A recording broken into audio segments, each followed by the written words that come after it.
Hello guys, welcome dito sa aking channel.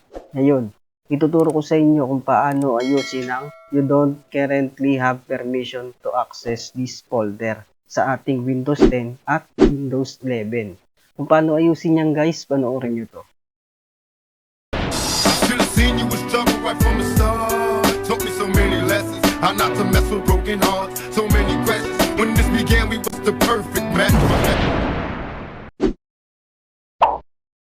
So, ang unang gagawin natin dito guys, punta muna tayo dito sa Documents.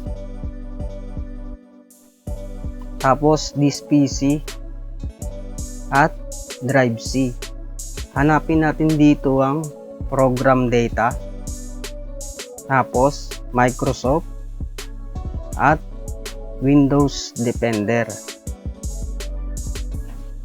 Tapos, itong Scans. Kung makikita mo dito guys, nakalagay dito, "You don't currently have permission to access this folder."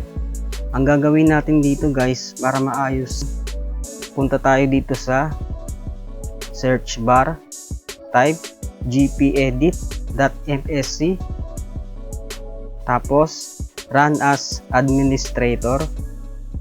Ngayon, hanapin natin dito ang Windows Settings at ang Security Settings, tapos Local Policies at Security Options. So double click lang natin to. Hanapin natin dito ang User Account Control Admin Approval Mode. Pag nahanap na natin to guys, double click, tapos disable natin at apply at okay. Tapos hanapin naman natin dito ang User Account Control Run All Administrators. Double click, tapos disable, apply at okay. Nilalabas ditong "You must restart your computer to turn off user account control." Ngayon, exit na natin. Tapos, restart natin ng PC. So ngayon guys, pagkatapos natin i-restart ang ating PC, ngayon titignan natin kung okay na ang ating folder. Punta ulit tayo dito sa Documents, tapos This PC, Drive C, at Program Data,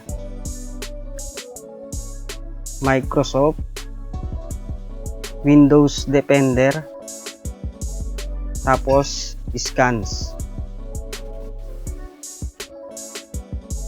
Kung makikita mo rito guys, okay na ang folder, na-open na siya.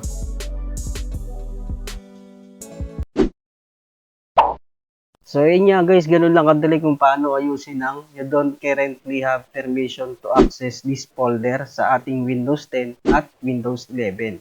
Kung nagustuhan mo tong tutorial na to, mag-like and subscribe na rito sa aking channel. Pindutin na rin ang notification bell para lagi kang updated sa mga video ko pang paparating.